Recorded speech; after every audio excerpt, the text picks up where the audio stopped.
बाढ़ और बारिश से महाराष्ट्र में महासंकट। करीब कई दशकों के बाद बारिश ने ऐसा कहर बरपाया है, कई जिले अभी भी पानी में डूबे हैं। महाराष्ट्र के सांगली की ये तस्वीरें कुछ घंटों पहले की हैं। यहाँ बारिश तो रुक गई है, लेकिन अब भी कई जगह ऐसे ही पानी और कीचड़ से आफत है। अब महाराष्ट्र के सतारा की तस्वीर देखिए। यहाँ ग्रामीण इलाके तो जैसे बाढ़ के पानी में गुम हो गए हैं, रास्ते गुम हो गए हैं, जो हजारों लोगों को अपनी जान बचाने के लिए घर छोड़ना पड़ रहा है। सतारा का कोयना नगर सबसे ज्यादा प्रभावित हुआ है। पूरे महाराष्ट्र में सबसे ज्यादा मौत रायगढ़ में हुई है। हर दिन बाढ़ और बारिश की वजह से हुए हादसों से मौत की संख्या बढ़ रही है। कोल्हापुर में बाढ़ का असर कैसा है देखिए। इस समय हाईवे के ठीक बगल में इस समय मौजूद है और बोट, जिन सड़कों पर गाड़ियां चलती थी, चरपहिए चलते थे, वहां पर आज बोट चलती दिखाई देगी। कारण क्या रहा कि जो पंचगंगा नदी थी, लगातार हुई बारिश के बाद पंचगंगा नदी पर पानी चढ़ गया और पानी चढ़ा भी तो कैसा देखिए।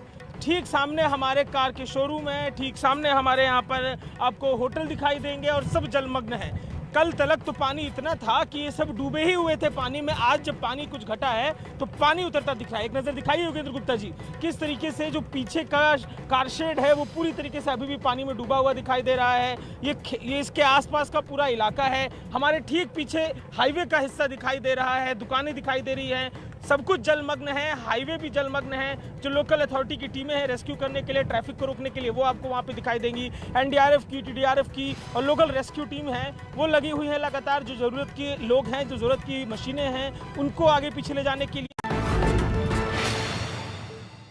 मध्य प्रदेश में भी बाढ़ बारिश से है मुश्किल। अलीराजपुर में बह गया ट्रैक्टर। पानी में यहाँ हजारों किलो वजन का ट्रैक्टर डूबा हुआ है और देखिए कैसे क्रेन की मदद से ट्रैक्टर को निकाला जा रहा है। तस्वीरें मध्य प्रदेश के अलीराजपुर की हैं और यहाँ सोरवा नाले के पास पानी की धार में कचरा ले जाने वाला ट्रैक्टर फंस गया। घंटों की मेहनत के बाद ट्रैक्टर निकाल लिया गया और ड्राइवर की भी जान बचा ली गई। मध्य प्रदेश के कई जिलों में बाढ़ बारिश ने बेहाल किया हुआ है। एक दिन पहले राजगढ़ से तस्वीर आई जिसमें बारिश के बाद हाईवे पर ही बाढ़ आ गई। रिहायशी इलाकों में जल जमाव ने कई जिलों में दिक्कत पैदा की हुई है। मध्य प्रदेश में मौसम का अजब गजब हाल चल रहा है। कई जिले ऐसे हैं जहां आसमान फाड़कर बारिश हो रही है, तो कुछ जिलों में पानी नहीं गिरने से सूखे का संकट खड़ा हो रहा है। गुजरात के जूनागढ़ में मेघतांडव। पहाड़ों पर बारिश गिरने से मंदिर गए श्रद्धालुओं की जान पर बनाई। पानी का ऐसा सैलाब यहाँ नीचे आ रहा है कि सामने खड़े हो तो देखकर डर लग जाए। तस्वीरें गुजरात के जूनागढ़ की। यहाँ गिरनार और दातार पर्वत पर तेज बारिश होने के बाद ऐसे हालात बन गए। देखिए श्रद्धालुओं को नीचे लौटने में कितनी दिक्कत आ रही है। अब देखिए जूनागढ़ के शहरी इलाकों की यह तस्वीर। यहाँ सड़कें तालाब बन गई है और बाजार में पानी भरा पड़ा है। गुजरात के जूनागढ़ के पहाड़ों में कुछ ही घंटे में 5 इंच तक की बारिश हुई, जिसकी वजह से हालात इतने खराब हो चुके। हिमाचल के किन्नौर में पुल टूटने की वजह से 100 से ज्यादा सैलानी फंसे। रविवार को चट्टान गिरने से हुआ था बड़ा हादसा। बड़ी बड़ी चट्टानें इस रफ्तार से गिर रही थी कि नीचे किसी को संभलने का मौका नहीं मिल पाया। बड़ा सा पुल चट्टान गिरने से तिनके की तरह टूटकर बिखर गया। तस्वीरें रविवार की हैं, जब हिमाचल के किन्नौर जिले में यह हादसा हुआ। चट्टान गिरने की वजह से पुल टूटा और सड़क संपर्क भंग हो गया। पुल की दूसरी तरफ सांगला में करीब 100 से ज्यादा सैलानी फंसे हुए हैं। मुख्यमंत्री ने कहा है कि जल्द सबका रेस्क्यू किया जाएगा। सांगला और चितकुल को जोड़ने वाला पुल टूटा है। कल हादसे में 9 लोगों की मौत हो गई थी। बिहार में आफत की बाढ़। दरभंगा के कई गांवों में बाढ़ ने मचाई तबाही। अब तक सरकारी मदद का इंतजार। बिहार में दरभंगा के ग्रामीण इलाकों की ये तस्वीरें देखिए। लोगों के घरों में पानी भरा है। सीने तक पानी में डूबे हुए ये लोग दिख रहे हैं। खेत और घरों दोनों का हाल एक जैसा है। दरभंगा का कुशेश्वर इलाका सबसे ज्यादा प्रभावित है। यहाँ दर्जनों गाँव बाढ़ की चपेट में आ चुके हैं। गांव के कच्चे पक्के रास्ते सब डूबे हैं। आम जिंदगी अस्त व्यस्त हो चुकी है। अब हालात ऐसे हैं तो ऐसे में कोरोना वैक्सीनेशन तो सपना ही लगेगा। बिहार में ये वो इलाके हैं जहां हर साल बाढ़ की वजह से ऐसे हालात बनते हैं। सरकारें नए नए दावे करती हैं, लेकिन जनता हर साल इसी तरह मदद के इंतजार में गुहार लगाती दिखती है। आज जम्मू के आसमान से खूब बरसी आफत। सुबह से हो रही बारिश से कहीं सड़कों पर जलभराव हो गया तो कहीं डूब गए बड़े बड़े मैदान। मूसलाधार बारिश हो रही है। तस्वीरें जम्मू की है। जम्मू के कठुआ, सांबा, डोडा, उधमपुर समेत कई जिलों में लोगों का सुबह ऐसे ही तेज बारिश से सामना हुआ है। बारिश रुकी लेकिन इकट्ठा हुए बारिश के पानी से मुश्किल घंटों तक बरकरार रही। निचले इलाकों के घर और मंदिर सब पानी में डूब गए। देखिए अपने कच्चे घर से ये लोग किस तरह पानी निकाल रहे हैं। अब देखिए जम्मू में डोडा बस्ती की ये जगह, यहाँ खेल का मैदान तालाब बन गया। मौसम विभाग ने चेतावनी जारी की है कि अगले 2 दिनों तक जम्मू कश्मीर में और बारिश हो सकती है, यानी मुसीबतें अभी खत्म नहीं हुई हैं। यूपी के गोरखपुर में तेज बारिश के बाद कई नदियां उफान पर। राप्ती और रोहिन नदी में बाढ़ के बाद कई गांवों में घुसा पानी। गांव में घर डूबे हुए हैं। लोगों की गाड़ियां, मोटरसाइकिल सब पानी में दिख रही हैं। महिलाएं नाव चलाकर जिंदगी को आगे बढ़ा रही हैं। यूपी के गोरखपुर में तेज बारिश के बाद कुछ ऐसा हाल है। राप्ती और रोहिन नदियों में पानी बढ़ा तो गाँव की हालत खराब हो गई। बहरामपुर के मोहल्ले की ये तस्वीरें आई हैं। इस मोहल्ले में 200 से ज्यादा परिवार रहते हैं, जिसमें से आधे बाढ़ में डूबे हुए हैं। लोग सरकार से जल्द मदद की गुहार लगा रहे हैं। गोरखपुर में बहुत ज्यादा बारिश नहीं हुई, लेकिन इसके बावजूद कई गांवों में पानी घुस गया है। ये बताता है कि कहीं ना कहीं तैयारियों में कुछ न कुछ कमी जरूर है। चीन में तूफान के कारण हुई बड़ी तबाही। तूफान इंफा के कारण चीन में ऐसी बारिश हुई कि हालात बेकाबू हो गए। बीच सड़क पर रस्सी की मदद से एक शख्स को ऐसे निकाला गया। पानी के बीच घुसकर फंसे लोगों को निकालता ये बचाव दस्ता। ये तस्वीरें बताती हैं कि चीन किस तरह बाढ़ से जूझ रहा है। देखिए ये तस्वीर, सीने तक पानी है और नाव लेकर चीन का ये बचाव दस्ता फंसे लोगों को निकालने के लिए आगे बढ़ रहा है। शहर हो या ग्रामीण इलाका, सब जगह ऐसे ही मुश्किल हालात नजर आ रहे हैं। चीन में ये तबाही चक्रवाती तूफान की वजह से आई है। इंफा नाम का ये तूफान जब से आया है तब से भयानक बारिश हो रही है। चीन में हालात चिंताजनक हैं। चीन में बारिश के कारण करीब 15 लाख लोग बेघर हो गए हैं। करोड़ों को नुकसान हुआ है। चीन को कुदरत ने ऐसा करारा झटका दिया है। जासूसी मामले की अब जांच कराएंगी पश्चिम बंगाल की मुख्यमंत्री ममता बनर्जी। 2 पूर्व जजों की कमेटी का किया गठन। जिस जासूसी कांड को लेकर सड़क से संसद तक हंगामा मचा हुआ है, उस पेगासस जासूसी कांड की जांच करवाने जा रही हैं पश्चिम बंगाल की मुख्यमंत्री ममता बनर्जी। ममता ने आज 2 सदस्यीय जांच कमेटी का गठन किया है। इस कमेटी में सुप्रीम कोर्ट के पूर्व जज मदन लोकुर और कलकत्ता हाई कोर्ट के पूर्व जज ज्योतिर्मय भट्टाचार्य शामिल हैं। इस हफ्ते अपने दिल्ली दौरे के पहले टीएमसी सुप्रीमो ममता बनर्जी ने इस कमेटी का ऐलान किया है। इसके साथ ही प्रधानमंत्री नरेंद्र मोदी के साथ अगले 24 घंटे में करेंगी मुलाकात। यूपी चुनाव से पहले सरकार को किसान नेता राकेश टिकैत ने धमकी दी है। एबीपी न्यूज से खास बातचीत में राकेश टिकैत ने कहा, लखनऊ को हम दिल्ली बना देंगे। दिल्ली की तरह ही लखनऊ में चारों तरफ धरना प्रदर्शन करेंगे। हालांकि टिकैत का कहना है कि इसे धमकी ना माना जाए। हमने तो ये कहा कि लखनऊ को भी जरूरत पड़ी तो दिल्ली बनाएंगे। इसमें कौन सी धमकी होगी? अगर हमने ये चीज कह दी कि भाई या तो आप हमारा काम कर दो, नहीं तो दिल्ली की तरह यहाँ पे भी हम चारों तरफ को बैठेंगे, तो कौन सी गलत चीज कह दी? धरना देने का तो लोकतांत्रिक तरीके में सबको अधिकार है। आज ट्रैक्टर पर सवार होकर संसद पहुंचे कांग्रेस नेता राहुल गांधी। बोले, किसानों का संदेश लेकर संसद पहुंचा हूं। लाल रंग का ट्रैक्टर है।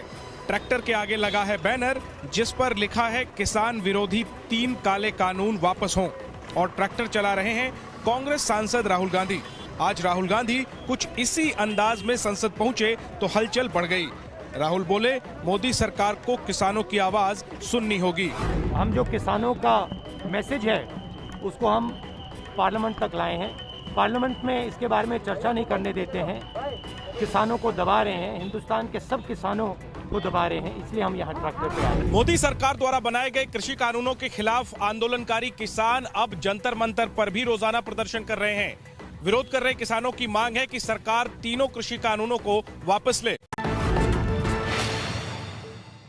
संसद के मॉनसून सत्र में हंगामे की बारिश जारी है। आज भी विपक्ष ने कई बार हंगामा किया, जिसकी वजह से संसद के दोनों सदनों की कार्रवाई कई बार स्थगित करनी पड़ी। संसद का मॉनसून सत्र से अब रोजाना ऐसी ही तस्वीरें सामने आ रही हैं। विपक्ष और सरकार के बीच इस तकरार में सत्र के पहले हफ्ते में लोकसभा और राज्यसभा दोनों ही सदनों में एक भी दिन ठीक से कामकाज नहीं हो पाया। आज भी कार्रवाई शुरू होते ही दोनों सदनों में विपक्षी सांसदों ने जमकर हंगामा किया। हंगामे के चलते लोकसभा और राज्यसभा की कार्रवाई कई बार स्थगित करनी पड़ी। पीएसएस जासूसी, किसान आंदोलन और मीडिया पर हुई छापेमारी को लेकर विपक्ष केंद्र सरकार पर लगातार हमलावर है और एकजुट है, और इसको लेकर केंद्र सरकार को लगातार घेरने की कोशिश कर रहा है। कर्नाटक के मुख्यमंत्री पद से बीएस येडियुरप्पा का इस्तीफा। इस्तीफे से पहले बीएस येडियुरप्पा हुए भावुक, कहा मैं हमेशा अग्नि परीक्षा से गुजरा हूं।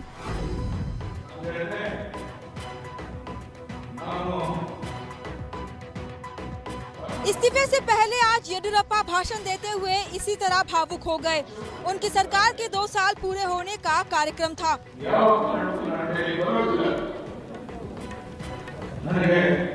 इसके बाद येडियुरप्पा सीधे राज्यपाल थावरचंद गहलोत से मिलने पहुंचे और सीएम पद से इस्तीफा दे दिया। उनका इस्तीफा फौरन स्वीकार भी हो गया। माना जा रहा है कि बीएस येडियुरप्पा की उम्र 75 साल के पार होने की वजह से उनसे इस्तीफा लिया गया है। हालांकि बीजेपी राज्य में कमल खिलाने के लिए 2023 विधानसभा चुनाव के लिए अभी से रणनीति तैयार कर रही है। छत्तीसगढ़ कांग्रेस का झगड़ा खुलकर आया सामने। विधायक ने लगाया मंत्री पर हमले का आरोप। विधानसभा में बीजेपी का हंगामा। छत्तीसगढ़ के कांग्रेस विधायक बृहस्पति सिंह ने आरोप लगाया है कि राज्य के स्वास्थ्य मंत्री टीएस सिंहदेव ने उन पर हमला करवाया है। और अगर हमारे हत्या कराने से, हमको हमारे ऊपर हमला कराने से, अगर टीएस सिंहदेव साहब हमारे सरगुजा महाराज जो हम लोग कहते हैं, अगर वो मुख्यमंत्री बन सकते हैं तो उनको मुबारक हो। बृहस्पति सिंह रामानुजगंज से विधायक हैं। हालांकि आरोप लगाने के बाद विधायक की एक तस्वीर सामने आई जिसमें वो स्वास्थ्य मंत्री टीएस सिंहदेव के बगल में खड़े दिख रहे हैं, लेकिन बीजेपी को मौका मिल गया। लिहाजा पार्टी ने विधानसभा में जमकर हंगामा किया और हमले के आरोप की जांच की मांग की। बीजेपी कह रही है कि कांग्रेस बढ़ चुकी है। विश्वसनीयता, विश्वास एक दूसरे के ऊपर कितना घट सकता है, ये दल का ऐसा लगता है कि 2.5 साल आते आते कांग्रेस पूरी तरीके से विभाजित हो गई है। भूपेश बघेल अभी छत्तीसगढ़ के सीएम हैं और स्वास्थ्य मंत्री टीएस सिंहदेव भी खुद को सीएम का दावेदार मानकर चलते हैं। पिछले कुछ दिनों से कांग्रेस में सत्ता का संघर्ष अंदर ही अंदर दिखाई दे रहा है। बिहार में एनडीए सरकार पर खतरे के बादल। सरकार को समर्थन दे रहे मुकेश सहनी ने एनडीए के बैठक का बहिष्कार किया। वीआईपी के अध्यक्ष मुकेश सहनी की पार्टी के 4 विधायक हैं। मुकेश सहनी खुद नीतीश सरकार में मछली मंत्री हैं, लेकिन आज विधानसभा सत्र के पहले दिन उन्होंने एनडीए की बैठक का ये कहते हुए बहिष्कार कर दिया कि वहां मंत्री विधायकों की बात नहीं सुनी जाती। क्या है कि सरकार माननीय मुख्यमंत्री जी के नेतृत्व में चल रहे हैं और मुझे लगता है कि जब हमारी बात वीआईपी पार्टी का बात नहीं माना जा रहा है तो ऐसे बैठक में जाकर क्या मतलब है। मुकेश सहनी इन दिनों यूपी की राजनीति में सक्रियता दिखाने की कोशिश कर रहे हैं, लेकिन रविवार को उनको बनारस नहीं जाने दिया गया। उनके समर्थकों को भी वहां नजरबंद कर दिया गया। मुकेश सहनी इस बात को लेकर नाराज है। पूर्व क्रिकेटर और बीजेपी सांसद गौतम गंभीर की मुश्किलें बढ़ी। कोरोना की दवाओं की जमाखोरी के मामले में नहीं मिली सुप्रीम कोर्ट से राहत। कोरोना की दूसरी लहर के दौरान दवाओं के अवैध भंडारण के मामले में सांसद गौतम गंभीर को सुप्रीम कोर्ट से झटका लगा है। सुप्रीम कोर्ट ने उनकी संस्था के खिलाफ हाईकोर्ट के आदेश पर चल रही कार्रवाई रोकने से मना कर दिया है। जजों ने कहा है कि जब लोग दवाओं के लिए परेशान थे तब मदद के नाम पर ऐसा करना गलत था। कोर्ट ने यह भी कहा कि गौतम गंभीर फाउंडेशन खुद को मामले में पक्ष बनाने के लिए हाईकोर्ट में आवेदन दे और वहीं पर अपनी बात रखे। दिल्ली हाईकोर्ट ने एक जनहित याचिका को सुनते हुए फेविफ्लू और दूसरी दवाओं को जमा करने और बांटने के मामले में ड्रग कंट्रोलर को बीजेपी सांसद गौतम गंभीर और आम आदमी पार्टी के कुछ विधायकों के खिलाफ जांच करने के लिए कहा था। सीमा विवाद को लेकर पूर्वोत्तर के 2 राज्य असम और मिजोरम में माहौल गरमाया। मिजोरम के लोगों ने असम के पुलिस वालों पर किया हमला। हमले में असम पुलिस के 7 जवान घायल हो गए। दूसरी तरफ से असम पुलिस की तरफ से भी फायरिंग की गई है। सीमा पर बढ़ते विवाद के बीच दोनों राज्यों के मुख्यमंत्रियों ने सीमा विवाद पर गृह मंत्री अमित शाह से मदद मांगी है।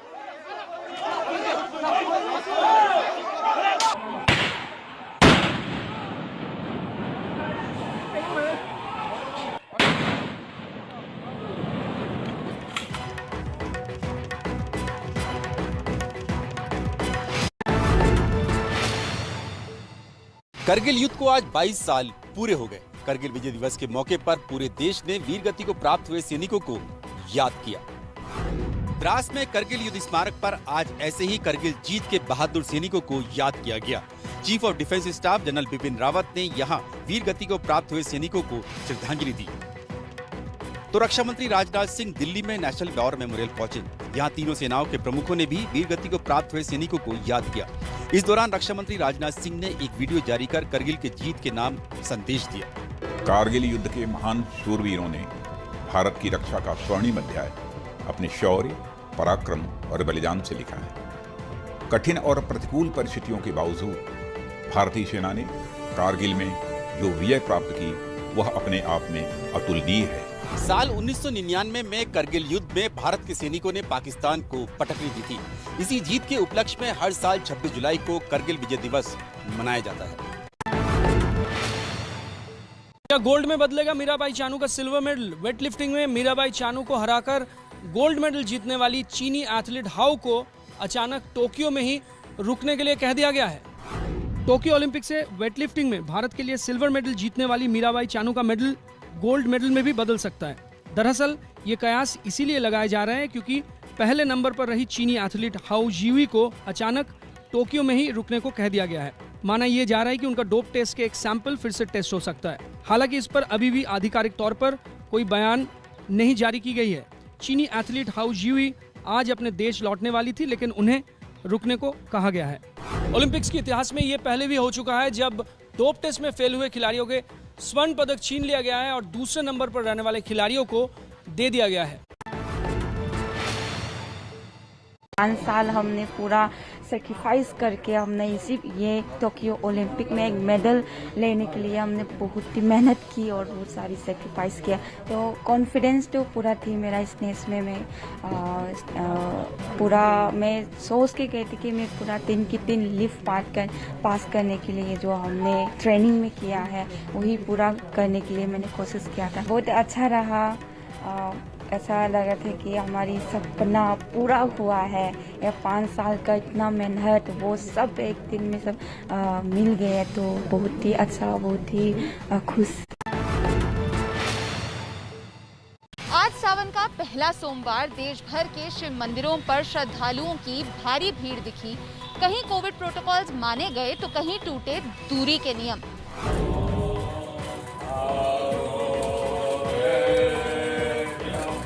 उज्जैन के महाकाल मंदिर में भस्म आरती की ये तस्वीरें सुबह की हैं। कोरोना की वजह से भस्म आरती में आम श्रद्धालुओं को आने की अनुमति नहीं दी गई। काशी के बाबा विश्वनाथ मंदिर में भी शिवलिंग की भव्य पूजा की गई। हालांकि अब देखिए काशी विश्वनाथ मंदिर के बाहर श्रद्धालुओं की भारी भीड़। साफ है कि यहाँ कोरोना से बचने के नियमों की अनदेखी हो रही है। दिल्ली में आज सावन के पहले सोमवार पर शिव मंदिरों के बाहर श्रद्धालुओं का हुजूम दिखा। एबीपी न्यूज अपील करता है कि श्रद्धालु सावन में अपनी पूरी आस्था दिखाएं, लेकिन कोविड नियमों का पालन भी जरूर करें ताकि अपने आप को और अपने करीबियों को सुरक्षित रख पाएं। सीधे फील्ड से मैं अभी तक के लिए इतना ही। रात 10:30 बजे फिर हाजिर होंगे खबरों की दूसरी डोज लेकर।